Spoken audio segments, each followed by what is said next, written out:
Hey everyone, and welcome to the show tonight. We have a very special guest joining us this evening. Say hello to Billy the Kid! Yeah. So Billy, tell me about your family. Where were you born and where did you live before you moved to the New Mexico territories? I don't know where I was born. I never thought to ask my mom, and we moved away before I was old enough to remember. Some people have said I was born in New York. The earliest I remember, is living in Silver City, playing with friends when I was around 12. So why did you become an outlaw? Well, I moved around a lot, and when I was younger, and after my mom died, I started working for a man. He was like a father figure to me. After the rest of my family was gone, and then, just like the rest, he was killed. Most people say that it was the police who did it. I'm not saying that I became what I am out of revenge. There was just nowhere else to go.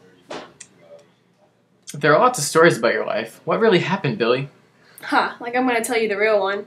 You'll just have to believe whichever you want to. But there are so many stories.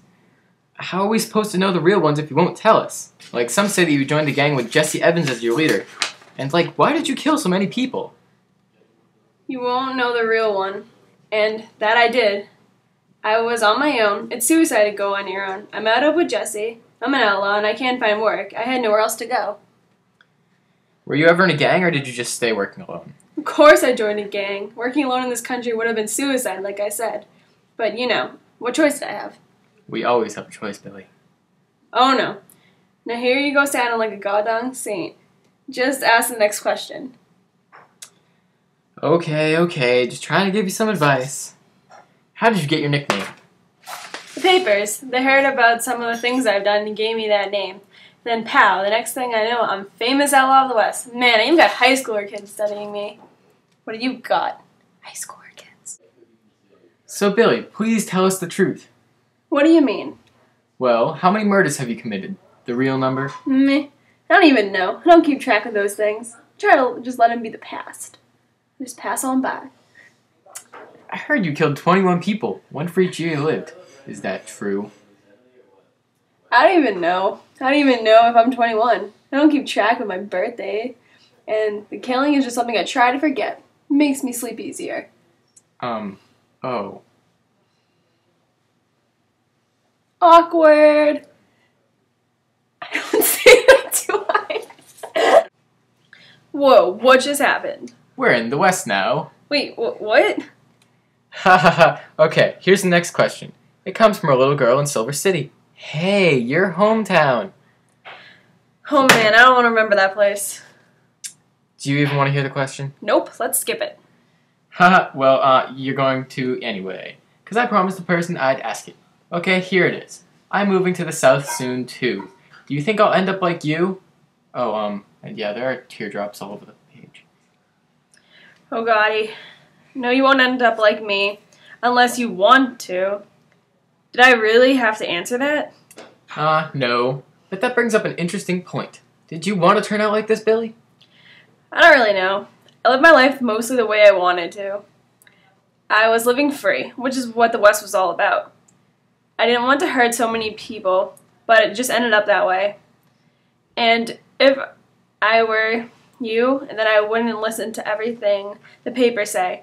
I'm not saying that the stories aren't true, but them writers love to make up dramatic stories for the public. Hey. And why are there so few pictures of you? I can only find one when I was trying to advertise this show. 'Cause I'm too dang quick there, that's why. Pretend for a second that you were an outlaw. Would you really want your picture of yourself everywhere? That would just be asking for people to recognize you. And wow, it changed again. Oh, snap. Well, I kind of see your point, and speaking of getting caught, what happened to you at the last shootout, which happened in a place like this?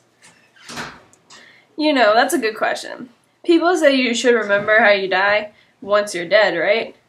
But they haven't tried dying. I can't seem to remember anything from that day.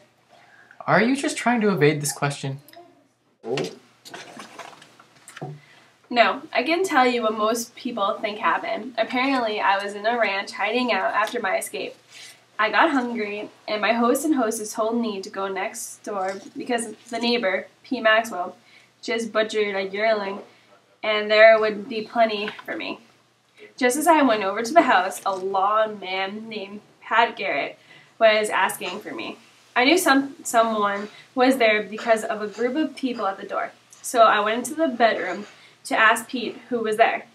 The room was dark and I couldn't see anything. Then Garrett gunned me down right after I entered the room. He didn't even give me a chance. Then again, it was probably a very good thing for him that he didn't. What a story. I wonder if we'll ever find out what really happened. Well, that's all that we have to talk about for tonight, folks. Thanks for watching, and thank you, Billy, for coming. Sure thing, Claire. Okay, good night, folks. And next week we'll be talking about exactly where Waldo is. Da-na-na.